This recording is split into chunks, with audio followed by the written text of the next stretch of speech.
This is a test of the emergency video system. This is only a test. Evening, North Collins Wesleyan Church Youth Group friends. Tonight we will go through our theological study to exegete God's plan and purpose for faith and the armor of God. Would you open your Bibles with me to... Who's that guy? Where'd he come from? Do I know him? Hey, Mr. Lawsome. You set the bar pretty high for youth group video challenges. Hopefully tonight's message somewhere close. Tonight we are going to talk about ...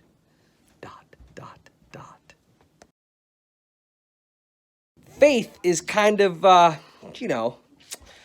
would you describe faith? Fill in the blank. Faith is a, is it a gift?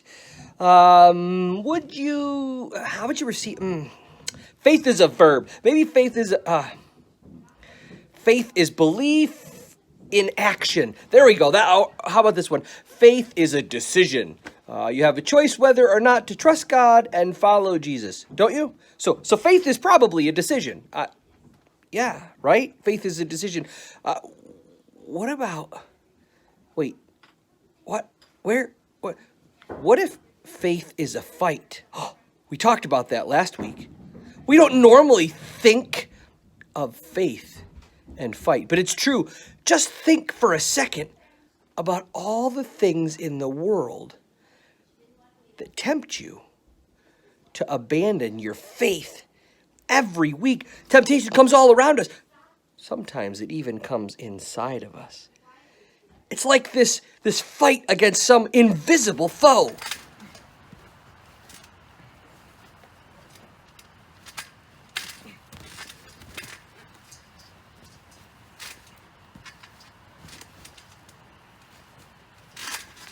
See that? Fighting against yourself. Fight against an invisible foe. Tough stuff. Paul says in Ephesians 6:11, put on all of God's armor so that you will be able to stand firm against all the strategies of the devil. Later on in the Bible, Peter says very clearly, stay alert and watch out for your great enemy, the devil. He prowls around like a roaring lion, looking for someone to devour. Stand firm against him and be strong in your faith. How do you stand firm? Just like Mr. Lawsome said last week, you put on your armor. God's armor makes you stronger. The shield of faith. Ephesians 6:16. In addition to all of these, hold up the shield of faith to stop the fiery arrows of the devil. The shield's made of faith. Faith is secure trust in Jesus. It's the loyal allegiance to Jesus. The writer of the book of Hebrews wrote it like this: faith is the confidence that what we hope for will actually happen. It gives us assurance about things we cannot see. Faith is confident. Paul says that faith is a shield because your faith has the power to stop temptation. It has the power to say, I won't back down. I won't give in. I won't give up.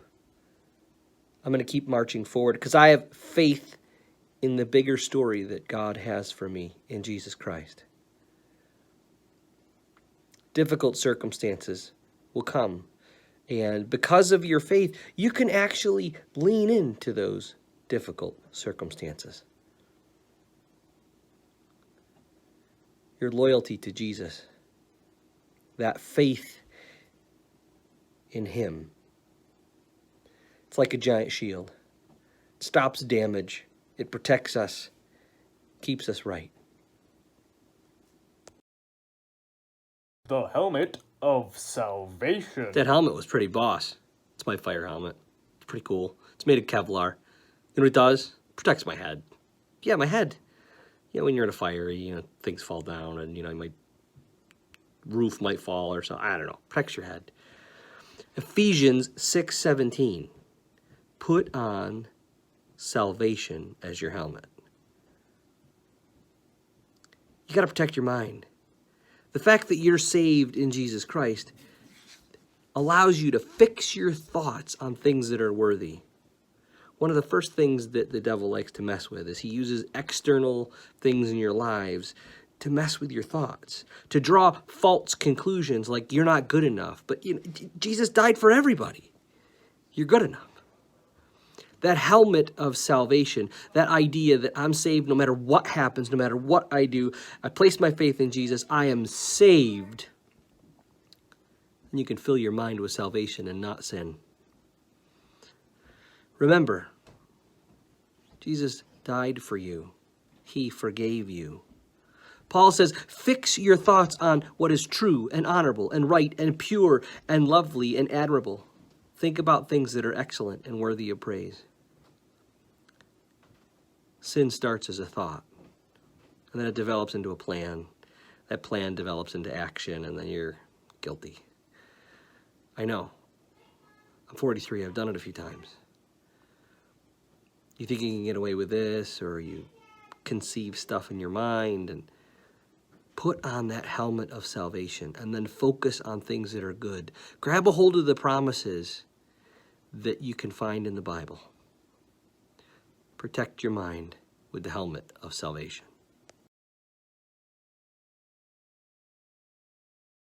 The sword of the Spirit. Yeah, that wasn't the real sword of the Spirit. The real sword of the Spirit is the Word of God. Ephesians 6:17. And take the sword of the Spirit, which is the word of God. So if the sword is an offensive weapon, and the sword, as defined by Paul, is the Word of God, are you studying the Word of God? Do you know it? All the other items are defensive weapons. The belt, the body armor, the shoes, the shield, the helmet. The Bible, God's authoritative word. It's like a sword that cuts and pierces. It divides truth from lies. And I don't know about you, but I want to know more about truth. I really want to know the truth. When Jesus was tempted in the wilderness, he used Scripture to drive the devil away. Psalm 119, 105 says this: Your word is a lamp to my feet and a light to my path. 106 says, I have sworn an oath and confirmed it to keep your righteous rules. I'm not want to paint you in a box, right? God has rules, and they're really guardrails so that we can have the best of life that he has for us. But if you understand his promises, you understand how we fit into the story. The whole book's about how much God loves us, how much God loves you. I kind of want to study that. I want to know that. I want to be able to tell people how much God loves them. If you want to honor God with your life and make a difference in the world and advance the great commission that Jesus gave us to go out and tell everybody about how much God loves us and to make them disciples, and you got to do it by being in the Word, by obeying the Word. In the fight of faith, the Bible's your only weapon. Study it. Know it. Now the full armor, ready? It's the belt of truth, the breastplate of righteousness, the shoes of peace, the shield of faith, the helmet of salvation, and the sword of the Spirit. Altogether, God's armor makes you stronger.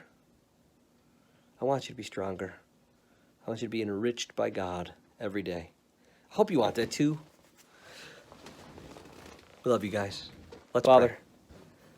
I thank you for everybody that's watching.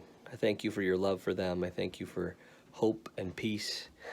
I thank you that you protect them in their houses. I thank you that they can find community online right now and in their family time and in different crazy ways. You continue to knit us together. Thank you for your word. Thank you for your truth. Thank you for faith and peace and hope and the gospel and salvation. Thank you so much for all these tools, all this armor, so that we can stand up and freely declare that we love your Son, Jesus Christ. Protect all my friends. Help us to get together soon. We love you and thank you. We pray all these prayers in Jesus' name. Amen.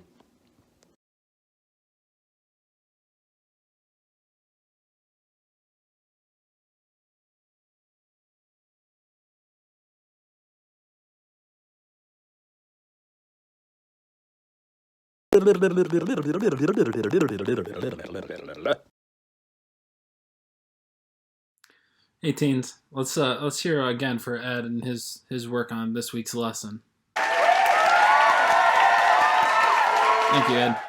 I was hoping to skip this week's game to show videos and pictures of you guys participating in the bingo challenge I set forth last week for you, and I didn't hear from any of you. I in my mind, I may be having certain names for you guys to call you right now, but I won't say that on film here verbally. I'll just let it go in my head. Slackers! And I won't call any of you out by name, so you don't have to worry about that at all. I'll just think about it in my head. Mason, Sam, Jack, James, Cammy, Grace, Autumn, Kyle, Luke, Hannah, Silas, Christian, there's someone else I'm forgetting. So I challenge you again to complete those this week.